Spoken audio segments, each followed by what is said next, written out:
Bette Davis. Bette Davis, the queen of intensity and raw emotion, was almost the face of one of the most iconic characters in cinematic history, Scarlett O'Hara in Gone with the Wind. At the height of her career in the late 1930s, Davis was a frontrunner for the role, but her refusal to work alongside Errol Flynn, who was being considered for Rhett Butler, derailed her chances. The studio's hesitation to pair her with Flynn, combined with Davis's own disdain for him, created an impasse. What's even more surprising is that Davis herself later admitted she regretted not taking the role, as it went on to define Vivien Leigh's career. Behind the scenes, producer David O. Selznick reportedly felt Davis lacked the feminine charm he envisioned for Scarlett, a statement that would have stung an actress known for her fierce independence.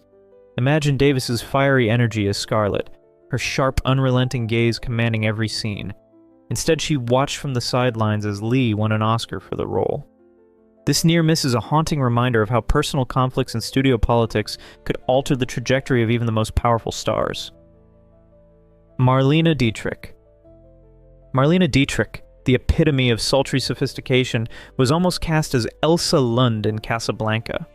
In the early 1940s, Dietrich was a global icon, her smoky voice and magnetic presence captivating audiences. Warner Brothers considered her for the role, but the studio hesitated, fearing her strong, independent image might overshadow the vulnerability required for Elsa. The role ultimately went to Ingrid Bergman, whose softer, more romantic persona fit the studio's vision. What's even more intriguing is that Dietrich's name was whispered in casting discussions long before Bergman's. Some insiders speculated that Dietrich's German heritage during a time of heightened anti-German sentiment in the United States may have also played a role in the decision.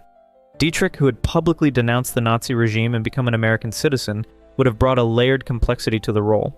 Instead, she watched as Bergman's performance became legendary. This casting decision reveals the delicate balance between public perception and artistic vision in Hollywood's golden age. Joan Crawford. Joan Crawford, a star whose name was synonymous with glamour and ambition, was almost cast as Margot Channing in All About Eve. By 1950, Crawford was a seasoned actress with decades of experience, but her reputation for being difficult to work with may have cost her the role. The part went to Bette Davis, whose career was revitalized by her portrayal of the aging, sharp-tongued actress. What makes this story even more fascinating is the bitter rivalry between Crawford and Davis, which added an undercurrent of tension to the casting decision. Some insiders claimed that Davis's casting was a deliberate snub to Crawford, who had been vying for the role. Imagine Crawford's icy elegance as Margot, delivering those biting lines with her signature poise. Instead, she was left to watch Davis receive critical acclaim and an Oscar nomination. This near miss highlights the volatile mix of personal rivalries and professional decisions that shaped Hollywood's most iconic films. Cary Grant. Cary Grant, the embodiment of charm and sophistication, was almost the first James Bond. In the early 1960s, as producers prepared to bring Ian Fleming's Spy to the big screen, Grant was their top choice for Dr. No. His suave demeanor and British background made him a natural fit for the role. However, Grant turned it down, citing his age — he was in his late 50s at the time — and his reluctance to commit to a multi-film franchise. The role eventually went to Sean Connery, whose portrayal defined the character for generations. What's even more surprising is that Fleming himself had envisioned Bond as a Cary Grant type, making the missed opportunity even more poignant. Grant's decision not only altered the course of his own career, but also shaped the future of the Bond franchise. Imagine the elegance and wit Grant would have brought to the role, a Bond with a touch more refinement. Instead, he left the door open for Connery to redefine the character, proving that even the most iconic stars sometimes step away from history-making opportunities. Ingrid Bergman. Ingrid Bergman, whose luminous beauty and emotional depth made her one of Hollywood's most beloved actresses, was almost cast as Maria in For Whom the Bell Tolls. In the early 1940s, Bergman was at the peak of her career, and she had read Ernest Hemingway's novel, feeling a deep connection to the character. However, the role went to her close friend, also named Ingrid Bergman, in a twist of casting confusion that still baffles historians. Some accounts suggest that studio politics and contractual obligations played a role in the decision, while others hint at personal dynamics behind the scenes. Bergman later admitted she was disappointed, as she had envisioned herself in the role. This near miss is a fascinating glimpse into the unpredictable nature of casting during Hollywood's golden age, where even the most talented stars could find themselves sidelined by forces beyond their control. James Stewart.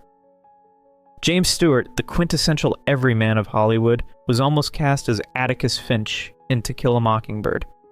By the early 1960s, Stewart was a beloved icon, known for his roles in It's a Wonderful Life and Mr. Smith Goes to Washington. His moral gravitas and ability to connect with audiences made him a natural choice for the role of the principled lawyer. However, Stewart turned it down, reportedly because he felt the film's subject matter, centered on racial injustice in the Deep South, was too controversial for his image. This decision shocked many, as Stewart had built his career on playing characters who stood for justice and integrity. The role went to Gregory Peck, whose performance earned him an Academy Award and cemented his legacy. Stewart's refusal to take on the role reveals the complex interplay between an actor's public persona and the risks they were willing to take. Imagine Stewart's quiet strength as Atticus delivering the iconic courtroom monologue. Instead, his decision left a void that Peck filled with unforgettable precision, leaving us to wonder how Stewart's interpretation might have reshaped the film's legacy. Greta Garbo, the enigmatic star who defined Hollywood's silent and early sound eras, was approached to play Norma Desmond in Sunset Boulevard. By the late 1940s, Garbo had been retired for nearly a decade, her self-imposed exile from the industry adding to her mystique. Director Billy Wilder saw her as the perfect embodiment of a faded star clinging to past glory. However, Garbo refused, reportedly uninterested in returning to the spotlight or playing a role that mirrored her own life too closely. The part went to Gloria Swanson, whose performance became legendary. What makes this story even more fascinating is that Garbo's reclusive nature only heightened the allure of her potential casting. Wilder's vision of Garbo as Norma would have added a haunting layer of authenticity to the film, blurring the line between fiction and reality. Instead, her refusal left audiences with a tantalizing what-if scenario, as Swanson's portrayal immortalized the character. Garbo's decision to remain in the shadows ensured her legacy as Hollywood's most elusive star, but it also deprived the world of what could have been a career-defining comeback. Clark Gable, the king of Hollywood, was almost cast as Ashley Wilkes in Gone with the Wind. In the late 1930s, Gable was at the height of his fame, and his rugged charm made him a natural choice for any leading role. However, producer David O. Selznick ultimately decided Gable was too masculine and commanding for the sensitive, refined Ashley. Instead, Gable was cast as Rhett Butler, a role that would define his career. What's even more surprising is that Gable initially resisted playing Rhett, reportedly disliking the character's arrogance and the southern accent he would have to adopt. Selznick had to convince him by offering a lucrative deal and promising to tailor the role to Gable's strengths. The decision to cast Leslie Howard as Ashley created a stark contrast between the two male leads, amplifying the tension in the story. Gable's near miss as Ashley highlights the delicate art of casting, where even the most bankable star could be deemed unsuitable for a role.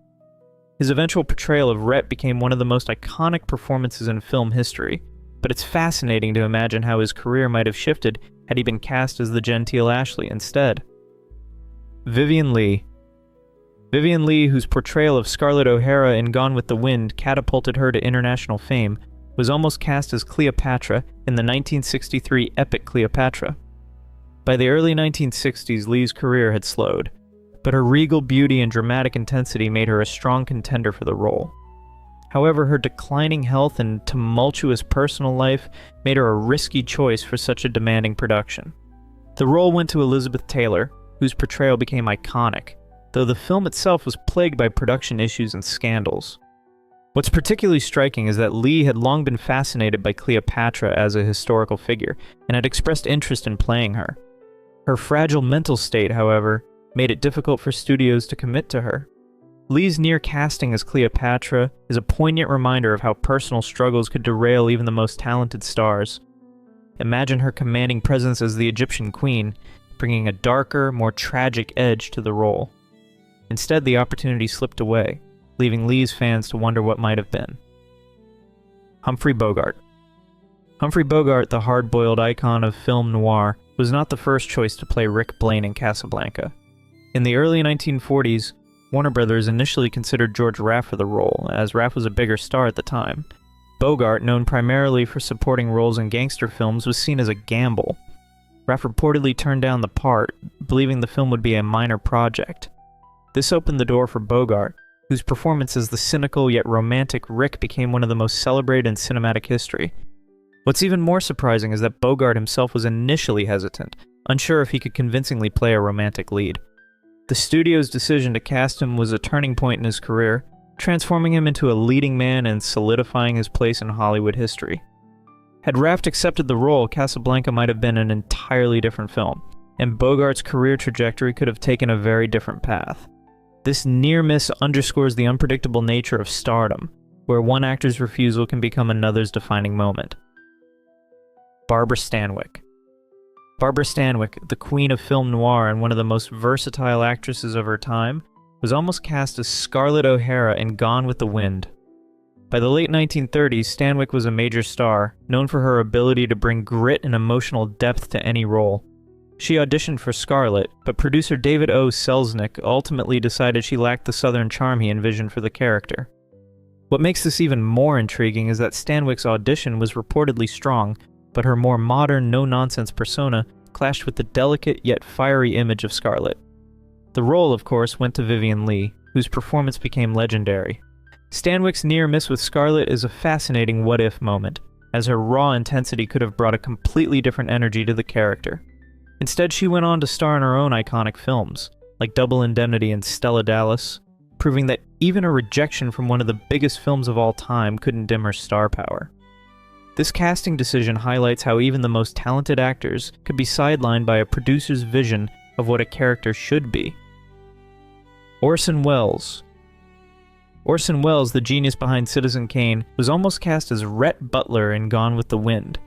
In the late 1930s, Welles was a rising star, known for his groundbreaking work in theater and radio. His youth and unconventional charisma made him an intriguing choice for Rhett, but his age, he was only in his early 20s at the time, ultimately worked against him. Selznick wanted a more mature, rugged actor to embody the role, and Welles's intellectual avant-garde image didn't align with the dashing Southern gentleman the producer envisioned. The role, of course, went to Clark Gable, whose performance became iconic. What's even more surprising is that Welles himself was reportedly uninterested in the role, as he was already focused on his own creative projects. Imagine Welles's sharp wit and commanding presence as Rhett, bringing a darker, more cerebral edge to the character. Instead, his near casting remains a footnote in Hollywood history, a reminder of how even a visionary like Welles could be considered for a role that seemed so far removed from his usual persona. Gene Tierney. Gene Tierney, whose ethereal beauty and haunting performances made her one of the most captivating stars of the 1940s, was almost cast as Laura Hunt in Laura. What makes this story so fascinating is that Tierney wasn't the studio's first choice for the role. The part was initially offered to Jennifer Jones, who turned it down, reportedly because she didn't connect with the character. Tierney stepped in and delivered one of the most iconic performances of her career, but her casting was far from guaranteed. Behind the scenes, there were whispers that Tierney's delicate, almost otherworldly presence might not suit the noir tone of the film. However, director Otto Preminger fought for her, believing she could embody the mysterious allure of Laura. Tierney's performance became legendary, but the fact that she was almost passed over for the role reveals how precarious casting decisions could be, even for a star of her caliber. Imagine a world where Tierney's haunting portrayal of Laura never existed, and the role went to someone else. This near miss underscores the razor-thin line between opportunity and obscurity in Hollywood's golden age. Montgomery Clift. Montgomery Clift, the brooding method actor who redefined masculinity on screen, was almost cast as Joe Gillis in Sunset Boulevard. By the late 1940s, Clift was one of Hollywood's most sought-after stars, known for his intense, emotionally raw performances. Director Billy Wilder saw him as the perfect choice for the struggling screenwriter caught in Norma Desmond's web. However, Clift turned down the role reportedly because he felt the character's relationship with Norma mirrored aspects of his own personal life too closely. The part went to William Holden, whose performance became iconic, but Clift's refusal added an air of mystery to the film's production. What's even more intriguing is that Clift's decision wasn't purely professional. Some insiders speculated that he was uncomfortable with the film's darker themes and its unflinching portrayal of Hollywood's underbelly. Imagine Clift's quiet intensity as Joe, bringing a more vulnerable, introspective edge to the character. Instead, his absence left a void that Holden filled with his own brand of charisma. This near casting reveals the deeply personal stakes that actors often faced when choosing roles, especially in an era when their public and private lives were so closely scrutinized. Olivia de Havilland. Olivia de Havilland, the epitome of grace and poise, was almost cast as Melanie Daniels in Alfred Hitchcock's The Birds. By the early 1960s, de Havilland was semi-retired and living in Paris, but her reputation as one of Hollywood's most elegant leading ladies made her a strong contender for the role. Hitchcock reportedly considered her for the part, believing her refined image would add a layer of sophistication to the film.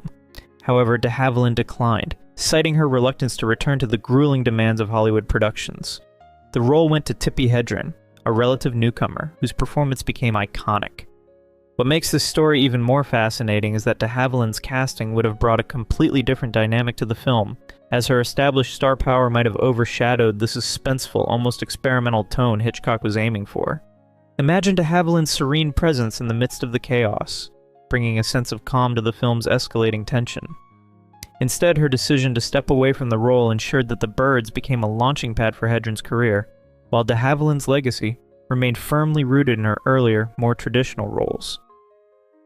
James Cagney. James Cagney, the fiery star of gangster films and musicals, was almost cast as Robin Hood in The Adventures of Robin Hood. In the mid-1930s, Warner Brothers initially planned for Cagney to don the green tights and lead the legendary tale of rebellion and heroism. Known for his explosive energy and charisma, Cagney would have brought a completely different edge to the role. However, a bitter contract dispute with the studio derailed the project, forcing Warner Brothers to shelve the film temporarily. By the time production resumed, Cagney had moved on, and the role went to Errol Flynn, whose swashbuckling charm became synonymous with Robin Hood. What's even more surprising is that Cagney's departure from the project nearly caused the film to be scrapped altogether. Imagine Cagney's sharp, streetwise persona as Robin Hood, delivering lines with his signature rapid-fire delivery. Instead, Flynn's more polished, romanticized portrayal defined the character for generations. This near-casting reveals how studio politics and personal conflicts could completely reshape the trajectory of a film, leaving us to wonder how Cagney's grittier take might have altered the legacy of one of Hollywood's most beloved adventure films. Myrna Loy. Myrna Loy, often called the Queen of Hollywood, was almost cast as Maria in The Sound of Music. By the early 1960s, Loy was a revered figure in Hollywood, known for her elegance and wit in films like the Thin Man series. Producers considered her for the role of Maria, believing her warmth and charm could bring a unique maturity to the character.